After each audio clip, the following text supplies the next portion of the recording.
जय श्री श्याम भक्तों, आज है बृहस्पतिवार और आज हम बृहस्पति देव भगवान की कथा का स्मरण करेंगे। बोलिए बृहस्पति देव भगवान की जय, विष्णु भगवान की जय। बृहस्पतिवार को जो भी स्त्री पुरुष व्रत करे उनको चाहिए कि वह दिन में एक ही समय भोजन करे, क्योंकि बृहस्पति देव भगवान का इस दिन पूजन होता है। भोजन में पीले चने की दाल आदि का करें, परंतु नमक नहीं खाएं और पीले वस्त्र पहने, पीले ही फलों का प्रयोग करें। पीले चंदन से पूजन करें। पूजन के बाद प्रेम पूर्वक गुरु महाराज की कथा सुननी चाहिए। इस व्रत को करने से मन की इच्छाएं पूरी होती है और बृहस्पति देव महाराज प्रसन्न होते हैं तथा धन, पुत्र, विद्या तथा मनवांछित फलों की प्राप्ति होती है। परिवार को सुख शांति मिलती है, इसलिए यह व्रत सर्वश्रेष्ठ और अति फलदायक है। सब स्त्री व पुरुषों के लिए है। यह व्रत में केले का पूजन करना चाहिए। कथा और पूजन के समय तन, मन, क्रम, वचन से शुद्ध होकर जो इच्छा हो बृहस्पति देव से प्रार्थना करनी चाहिए। उनकी इच्छाओं को बृहस्पति देव अवश्य पूर्ण करते हैं, ऐसा मन में दृढ़ विश्वास रखना चाहिए। बोलिए बृहस्पति देव भगवान की जय, विष्णु भगवान की जय। बृहस्पतिवार की व्रत कथा। भारतवर्ष में एक राजा राज्य करता था। वह बड़ा प्रतापी और दानी था। वह नित्य गरीबों और ब्राह्मणों की सहायता करता था। यह बात उसकी रानी को अच्छी नहीं लगती थी। वह न ही गरीबों को दान देती थी और न ही भगवान का पूजन करती थी, और राजा को भी दान देने से मना किया करती थी। एक दिन राजा शिकार खेलने वन को गए हुए थे, तो रानी महल में अकेली थी। उसी समय बृहस्पति देव साधु के वेश में राजा के महल में भिक्षा के लिए गए और भिक्षा मांगने लगे। रानी ने भिक्षा देने से इनकार किया और कहा, हे साधु महाराज, मैं तो दान पुण्य से तंग आ गई हूँ। मेरा पति सारा धन लुटाता रहता है। मेरी इच्छा है कि हमारा धन नष्ट हो जाए, फिर न रहेगा बांस और न बजेगी बांसुरी। साधु महाराज ने कहा, देवी तुम तो बड़ी अजीब हो। धन संतान तो सभी चाहते हैं, पुत्र और लक्ष्मी तो पापी के घर में भी होनी चाहिए। यदि तुम्हारे पास अधिक धन हो तो भूखों को भोजन दो, प्यासों के लिए प्याऊ बनवाओ, मुसाफिरों के लिए धर्मशालाएं खुलवाओ। जो निर्धन अपनी कुमारी कन्याओं का विवाह नहीं कर सकते हैं, उनका विवाह करा दो। ऐसे और कई काम हैं जिनके करने से तुम्हारा यश परलोक में फैलेगा। परंतु रानी पर उपदेश का कोई प्रभाव न पड़ा। वह बोली, महाराज आप मुझे कुछ न समझाइए। मैं ऐसा धन नहीं चाहती जो हर जगह बांटती फिरूं। साधु ने उत्तर दिया, यदि तुम्हारी ऐसी इच्छा हो तो तथास्तु। तुम ऐसा करना कि बृहस्पतिवार को घर लीपकर पीली मिट्टी से अपना सिर धोकर स्नान करना, भट्टी चढ़ाकर कपड़े धोना। ऐसा करने से आपका सारा धन नष्ट हो जाएगा। इतना कहकर साधु महाराज वहां से आलोप हो गए। जैसे वह साधु कहकर गया था, रानी ने वैसे ही किया। 6 बृहस्पतिवार बीते ही थे कि उसका समस्त धन नष्ट हो गया और भोजन के लिए भी दोनों तरसने लगे। सांसारिक भोगों से दुखी रहने लगी। तब वह राजा रानी से कहने लगा कि तुम यहाँ पर रहो, मैं दूसरे देश में जाता हूँ, क्योंकि यहाँ पर मुझे सभी मनुष्य जानते हैं, इसलिए कोई कार्य भी नहीं कर सकता। देश चोरी परदेश भीख बराबर है। ऐसा कहकर राजा परदेश को चला गया। वहां जंगल को जाकर लकड़ी काटता और उसे शहर में बेचता। इस तरह वह जीवन व्यतीत करने लगा। एक दिन दुखी होकर जंगल में एक पेड़ के नीचे निश्चित रूप से आसन जमाकर बैठ गया। वह अपनी दशा को याद करके व्याकुल होने लगा। बृहस्पतिवार का दिन था। एकाएक उसने देखा कि निर्जन वन में एक साधु प्रकट हुआ और वह साधु भेष में स्वयं बृहस्पति देवता थे। लकड़हारे के सामने आकर बोले, हे लकड़हारा, इस सुनसान जंगल में तू चिंता मग्न क्यों बैठा है? लकड़हारे ने दोनों हाथ जोड़कर प्रणाम किया और उत्तर दिया, महात्मा जी आप सब कुछ जानते हैं, मैं क्या कहूँ। यह कहकर वह रोने लगा और साधु को आत्मकथा सुनाई। महात्मा जी ने कहा, तुम्हारी स्त्री ने बृहस्पति देव के दिन वीर भगवान का निरादर किया है, जिसके कारण रुष्ट होकर तुम्हारी यह दशा करती गई है। अब तुम चिंता को दूर करके मेरे कहने पर चलो तो तुम्हारे सब कष्ट दूर हो जाएंगे और भगवान पहले से भी अधिक संपत्ति देंगे। तुम बृहस्पति के दिन पाठ किया करो, 5 रुपए के चने मुनक्के मंगवाकर उसका प्रसाद बनाओ और शुद्ध जल के लोटे में शक्कर मिलाकर अमृत तैयार करो। कथा के पश्चात अपने सारे परिवार और सुनने वाले प्रेमियों में अमृत व प्रसाद बांटकर आप भी ग्रहण करो। ऐसा करने से भगवान तुम्हारी सब कामनाएं पूरी करेंगे। साधु के ऐसे वचन सुनकर लकाढ़ार बोला, हे प्रभु, मुझे लकड़ी बेचकर इतना पैसा नहीं मिलता जिससे भोजन करने के उपरांत मैं कुछ बचा सकूं। मैंने रात्रि में अपनी स्त्री को व्याकुल देखा है, मेरे पास कुछ भी नहीं है जिससे उसकी खबर मंगा सकूं। साधु ने कहा, हे लकड़हारे, तुम किसी बात की चिंता मत करो। बृहस्पतिवार के दिन तुम रोजाना की तरह लकड़ियां लेकर शहर को जाओ। तुमको रोज से दुगना धन प्राप्त होगा जिससे तुम भली भांति भोजन कर लोगे। तब बृहस्पति देव की पूजा का सामान भी आ जाएगा। इतना कहकर साधु अंतर्ध्यान हो गए। धीरे धीरे समय व्यतीत होने पर फिर वही बृहस्पतिवार का दिन आया। लकड़हारा जंगल से लकड़ी काटकर किसी शहर में बेचने गया। उसे उस दिन और दिन से अधिक पैसा मिला। राजा ने चना गुड़ आदि लाकर गुरुवार का व्रत किया। उस दिन से उसके सभी क्लेश दूर हुए। परंतु जब दोबारा बृहस्पतिवार का दिन आया तो गुरुवार का व्रत करना भूल गया। इसी कारण बृहस्पति भगवान नाराज हो गए। उस दिन से उस नगर के राजा ने विशाल यज्ञ का आयोजन किया तथा शहर में यह घोषणा करा दी कि कोई भी मनुष्य अपने घर में भोजन न बनावे न आग जलावे। समस्त जनता मेरे यहाँ भोजन करने आवे। इस आज्ञा को जो न मानेगा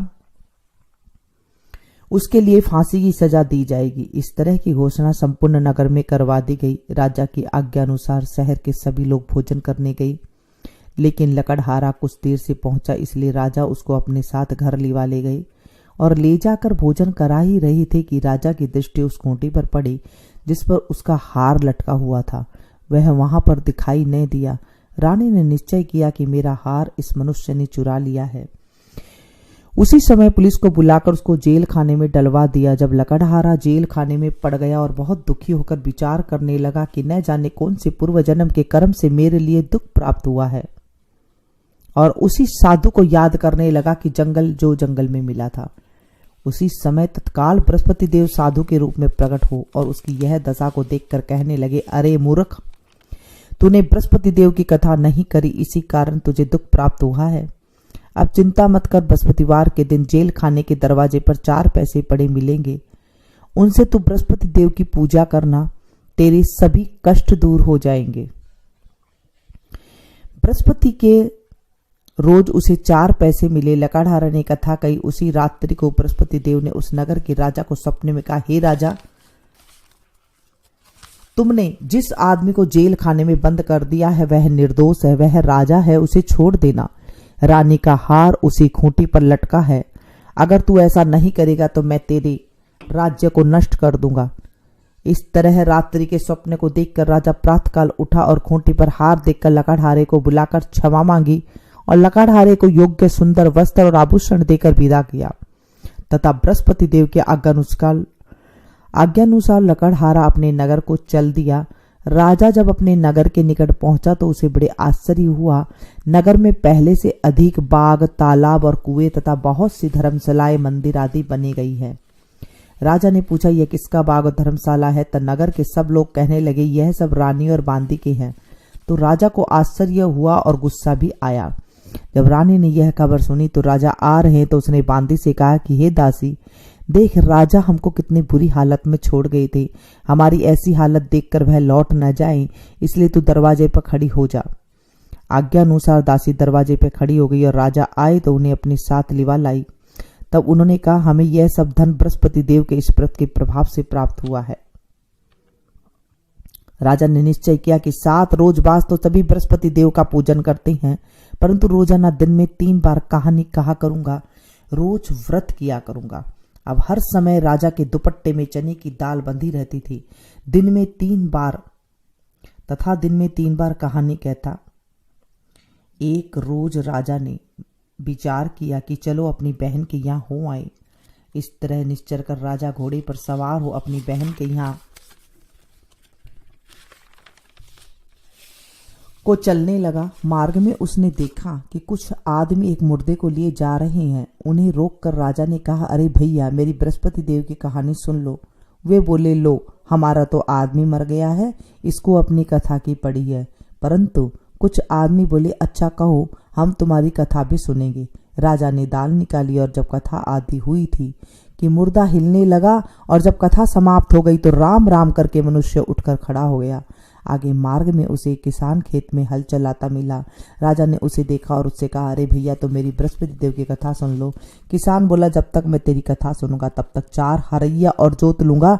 जा अपनी कथा किसी और को सुनाना। इस तरह राजा आगे चलने लगा। राजा के हटते ही बैल पछाड़ खाकर गिर गए और उसके पेट में बड़ी जोर से दर्द होने लगा।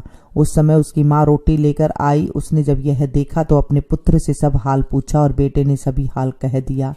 तो बुढ़िया दौड़ी दौड़ी उस घुड़सवार के पास गई और उससे बोली कि मैं तेरी कथा सुनूंगी, तू अपनी कथा मेरे खेत पर चलकर ही कहना।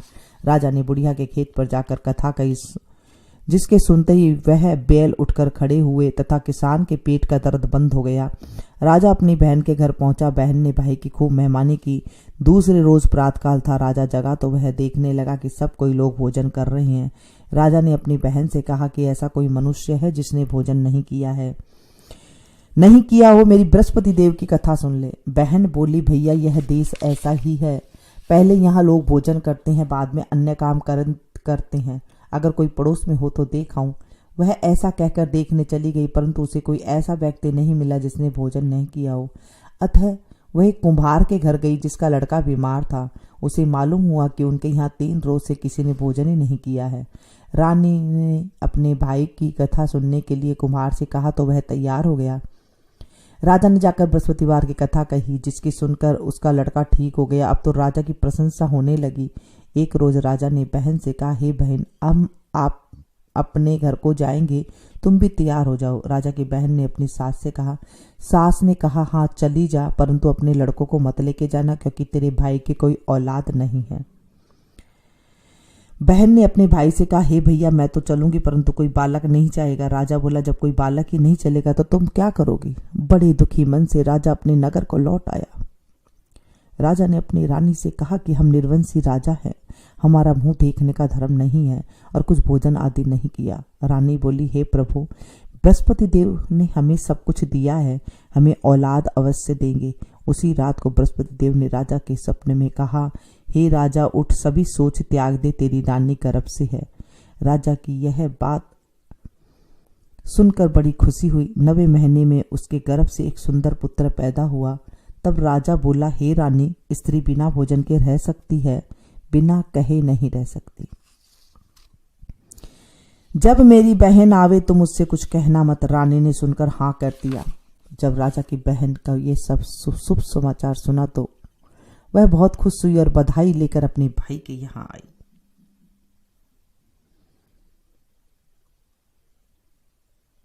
तभी रानी ने कहा कि घोड़ा चढ़कर तो नहीं आई, गधा चढ़ी आई। राजा की बहन बोली, भाभी, मैं इस प्रकार न कहती तो तुम्हें औलाद कैसे मिलती? बृहस्पति देव ऐसे ही हैं, जैसे जिसके मन की कामनाएं हैं सभी को पूर्ण करते हैं। जो सद्भावना पूर्वक बृहस्पति देव की व्रत करता है, बृहस्पतिवार की कथा को करता है एवं पढ़ता है अथवा सुनता है, बृहस्पति देव उसकी सभी मनोकामनाएं पूर्ण करते हैं। भगवान बृहस्पति देव उसकी सदा रक्षा करते हैं। संसार में सद्भावना से भगवान जी का पूजन व्रत करके सच्चे हृदय से उनका मनन करते हुए जय जयकार बोलना चाहिए। बोले बृहस्पति देव भगवान की जय, विष्णु भगवान की जय। प्राचीन काल में एक ब्राह्मण था, वह बहुत निर्धन था, उसकी कोई संतान नहीं थी। उसकी स्त्री बहुत ही मलिनता के साथ रहती थी। वह स्नान न करती, किसी देवता का पूजन न करती। इससे ब्राह्मण देवता बड़े दुखी थे।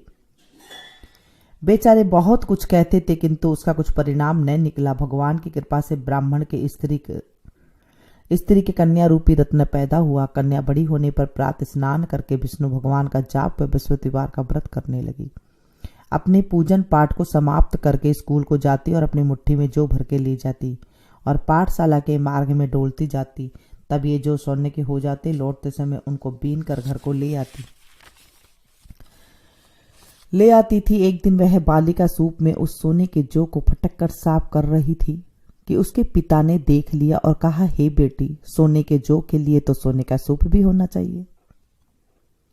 दूसरे दिन बृहस्पतिवार था। इस कन्या ने व्रत रखा और बृहस्पति देव से प्रार्थना करके कहा कि मैंने आपकी सच्चे मन से पूजा की हो तो मेरे लिए सोने का सूप दे दो। बृहस्पति देव ने उसकी प्रार्थना स्वीकार कर ली। रोजना की तरह वह कन्या जौ फैलाती हुई जाने लगी। जब लौटकर जौ बीन रही थी तो बृहस्पति देव की कृपा से सोने का सूप मिला। उसे वह घर ले आई और उसमें जौ साफ करने लगी, परंतु उसकी माँ का वही ढंग रहा। एक दिन की बात है, वह कन्या सोने के सूप में जौ साफ कर रही थी। उसी समय उस शहर का राजपुत्र वहां होकर निकला। इस कन्या के रूप और कार्य को देखकर मोहित हो गया तथा अपने घर आकर भोजन तथा जल त्याग कर उदास होकर लेट गया। राजा को जब इस बात का पता चला तो वह अपने प्रधानमंत्री के साथ उसके पास गए और बोले, हे बेटा, तुम्हें किस बात का कष्ट है? किसी ने अपमान किया है तो और कोई कारण है सो कहो, मैं वही कार्य करूंगा जिससे तुम्हें प्रसन्नता हो। अपने पिता की राजकुमार ने बातें सुनी तो वह बोला, मुझे आपकी कृपा से किसी बात का दुख नहीं है। नहीं, मेरा किसी ने अपमान किया है, परंतु मैं उस लड़की के साथ विवाह करना चाहता हूं जो सोने के सूप में जौ साफ कर रही थी। यह सुनकर राजा आश्चर्य में पड़ गया और बोला, हे बेटा, इस तरह की कन्या का पता तुम ही लगाओ, मैं उसके साथ तेरा विवाह अवश्य कर दूंगा। मैं उसके साथ तेरा विवाह अवश्य करवा दूंगा। राजकुमार ने उस लड़की के घर का पता बतलाया।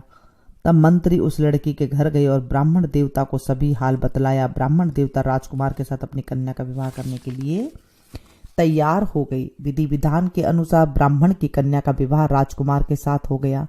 कन्या के घर से जाते ही पहले की भांति उस ब्राह्मण देवता के घर में गरीबी का निवास हो गया। अब तो भोजन के लिए भी अन्न बड़ी मुश्किल से मिलता था। एक दिन दुखी होकर ब्राह्मण देवता अपनी पुत्री के पास गए। बेटी ने पिता की दुखी अवस्था देखा और अपनी माँ का हाल पूछा। तब ब्राह्मण ने सभी हाल कहा। कन्या ने बहुत सा धन देकर अपने पिता को विदा कर दिया। इस तरह ब्राह्मण का कुछ समय सुखपूर्वक व्यतीत हुआ। कुछ दिन बाद फिर वही हाल हो गया। ब्राह्मण फिर अपनी कन्या के यहाँ गया और सारा हाल कहा तो लड़की बोली, हे पिताजी, आप माताजी को यहाँ लेवा लाओ, मैं उसे विधि बता दूंगी जिससे वह गरीबी दूर हो जाएगी। वह ब्राह्मण देवता अपनी स्त्री के साथ लेकर पहुंचे तो वह अपनी माँ से कहने लगी, समझाने लगी, हे माँ, तुम प्रातःकाल प्रथम स्नान आदि करके विष्णु भगवान का पूजन करो तो सब दरिद्रता दूर हो जाएगी। परंतु उसकी माँ ने एक भी बात नहीं मानी और प्रातःकाल उठकर अपनी पुत्री के बच्चों का झूठन को खा लिया। इससे उसकी पुत्री को भी बहुत गुस्सा आया और एक रात को कोठरी में से सभी सामान निकालकर और अपनी मां को उसमें बंद कर दिया। प्रातःकाल उसे निकाला तो स्नान आदि करा के पाठ करवाया तो उसकी मां की बुद्धि ठीक हो गई और फिर वह प्रत्येक बृहस्पतिवार को व्रत रखने लगी। इस व्रत के प्रभाव से उसकी माँ बाप बहुत ही धनवान और पुत्रवान हो गए और बृहस्पति जी के प्रभाव से इस लोक में सुख भोग कर स्वर्ग को प्राप्त हुए। बोले बृहस्पति देव भगवान की जय, विष्णु भगवान की जय। जय बृहस्पति देवा ओ स्वामी, जय बृहस्पति देवा। चिन चिन भोग लगाऊं, पल पल भोग लगाऊं, कदली फल मेवा। जय बृहस्पति देवा। तुम पूर्ण परमात्मा, तुम अंतर्यामी, जगत पिता जगदीश्वर, तुम सबके स्वामी। जय बृहस्पति देवा। चरणामृत निज निर्मल, सब पातक हरता, सकल मनोरथ दायक, कृपा करो भरता जय बृहस्पति देवा। तन मन धन अर्पण कर जो जन शरण पड़े, प्रभु प्रकट तब होकर आकर द्वार खड़े, जय बृहस्पति देवा।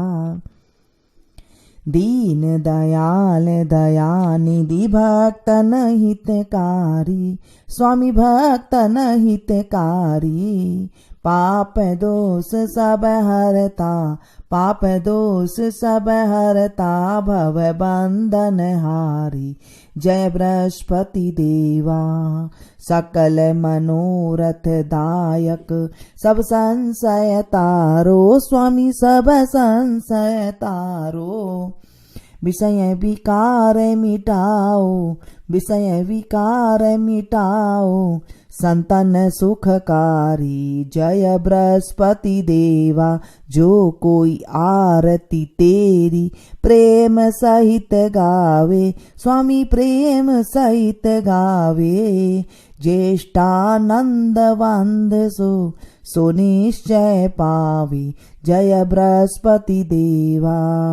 जय बृहस्पति देवा, स्वामी जय बृहस्पति देवा। छिन छिन भोग लगाऊं, पल पल भोग लगाऊं, कदली फल मेवा, जय बृहस्पति देवा। सब बोलो विष्णु भगवान की जय, बृहस्पति देव भगवान की जय। आज हमने बृहस्पति देव भगवान की कथा का स्मरण किया है। इसे ज़्यादा से ज़्यादा अपनों के साथ शेयर कीजिएगा ताकि आपको भी कथा सुनाने का फल मिल सके। मिलती हूँ फिर से एक नई वीडियो में, नई कहानी के साथ, नई कथा के साथ, नई जानकारी के साथ। तब तक आप लोग देखते रहिए मेनू संगीत। Thank you. जय श्री श्याम।